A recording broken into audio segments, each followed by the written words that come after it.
गीता का तीसरा अध्याय कर्मयोग। वेद श्रुति का सार यह गीता अमृत रूप। पढ़े सुने न ध्यावही, पढ़े जम कमकू। निर्धन को धन मिलेगा, पढ़े जो सुने कोय। पुत्रवान होए जगत में, निश्चय कीजिए सोए।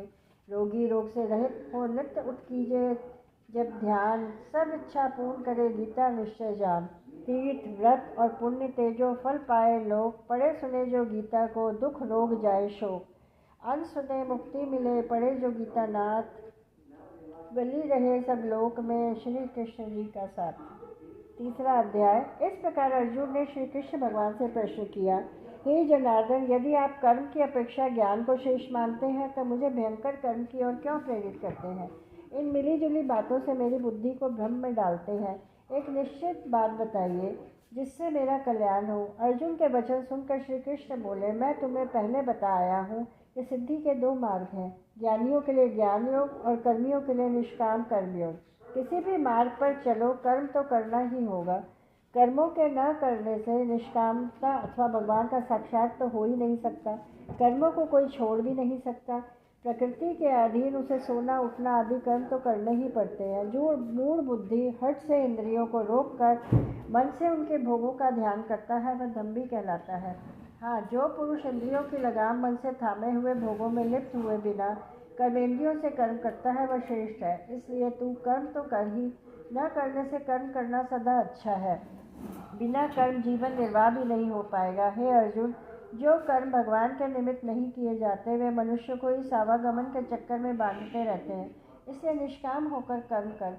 ब्रह्मा ने प्रजा की रचना के साथ यज्ञ बनाकर आज्ञा दी कि यज्ञ द्वारा तुम लोग बढ़ोगे। यह यज्ञ तुम्हारा कामधेनु रहेगा। तुम लोग यज्ञ द्वारा देवताओं को संतुष्ट करो, वे तुम्हें उन्नत करेंगे। इस प्रकार परस्पर उन्नति करते हुए परम कल्याण को प्राप्त होगा।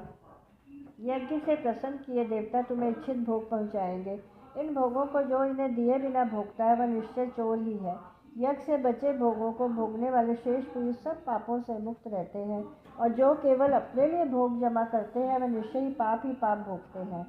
यह सृष्टि चक्र ऐसा है कि सब प्राणी अन्न से पैदा होते हैं। अन्न की उत्पत्ति वर्षा से और वृष्टि की रचना यज्ञ से होती है। यज्ञ का अर्थ है सर्वोपकार कर्म। यह ब्रह्म अर्थात ज्ञान से, और ज्ञान अविनाशी परमात्मा से मिलता है। इस प्रकार सर्वव्यापी परमेश्वर की प्रतिष्ठा सदा यज्ञ में है। जो पुरुष इस सृष्टि चक्र के अनुसार नहीं बढ़ता वह पापी व्यर्थ ही जीता है, परंतु जो पुरुष आत्म तत्व में लीन और उससे संतुष्ट रहता है उसके लिए कुछ भी कर्तव्य नहीं है। इसलिए हे अर्जुन, तू अनासक्त रहकर कर्म करता जा। इस प्रकार कर्म करने वाला मनुष्य ईश्वर को प्राप्त करता है।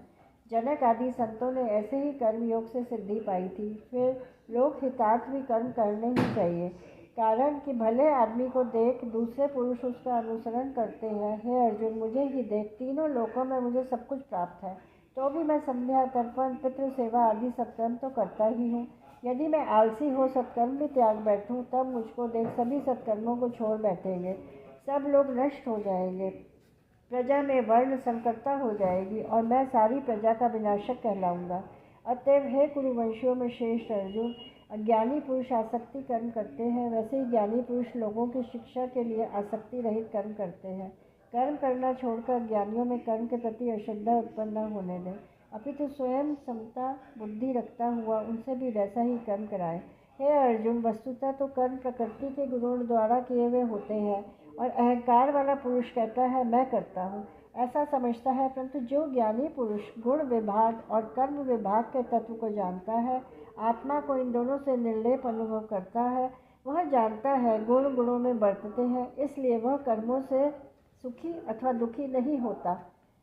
प्रकृति गुणों से भ्रांत बुद्धि पुरुष प्रकृति के गुण और कर्मों में लिप्त होते हैं। अल्प बुद्धि को ज्ञानी पुरुष चक्कर में न डालें। इसलिए हे अर्जुन, आत्मविमुख होकर मुझ में सब कर्मों को अर्पित कर आशा और ममता को त्याग निश्चिंत होकर युद्ध कर। जो मनुष्य श्रद्धा से मेरी यह सलाह मानते हैं वे सब कर्म बंधन से छूट जाते हैं, और जो इनमें मीन मेख निकालते हैं उनके अनुसार बरतते नहीं, वे भ्रांत बुद्धि कल्याण मार्ग से भ्रष्ट हो जाते हैं। ज्ञानी अपने स्वभाव के अनुकूल कर्म करता है, सभी स्वभाव के अधीन है, हठ से कोई लाभ नहीं होता। मनुष्य को चाहिए सभी इंद्रियों के भोगों में जो राग द्वेष की भावना भरी रहती है उसके अधीन न हो।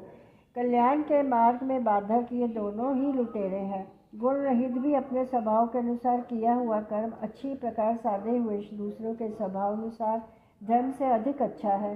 स्वधर्म के साधन में जीवन दान दे देना कल्याणकारक है, दूसरे का धर्म भयकारक होता है। यह सुनकर अर्जुन ने पूछा, हे यदुपति, यह तो बताइए कि न चाहते हुए भी मानो खांडे के जोर से पुरुष से पाप कौन कराता है। भगवान श्री कृष्ण ने कहा, रजोगुण से उत्पन्न काम और क्रोध है जो मनुष्य को पाप की ओर ले जाता है। उसकी भूख बहुत बड़ी है, ये बड़ा पापी है, इसको तू अपना बैरी जान। जैसे धुएं से अग्नि और धूल से दर्पण और जाली से लपेटा बालक जन्मता है, वैसे ही दोनों ज्ञानियों के सदा बैरी है और इनमें ज्ञानियों का ज्ञान ढका रहता है। यह काम मनुष्य की इंद्रियां, मन और बुद्धि से रहता है और इनके द्वारा ही मनुष्य को मूढ़ बनाता है। इसलिए हे अर्जुन, तू पहले इंद्रियों को वश में कर, ज्ञान विज्ञान को नष्ट करने वाले इस पापी काम को विध्वंस कर। जो तू समझे कि यह मेरी शक्ति से बाहर है, सो बात नहीं, कारण कि इंद्रियों से सूक्ष्म मन, मन से सूक्ष्म बुद्धि और बुद्धि से सूक्ष्म आत्मा है। इस प्रकार आत्मा सबसे सूक्ष्म और अधिक बलवान है। हे महाबाबू अर्जुन, अपने बल को समझकर उनके द्वारा गर्जन रूपी काम शत्रु को मारकर जय को प्राप्त हो। यही मैं इस तीसरे अध्याय को समाप्त करते हुए निरंतर कल करूँगी।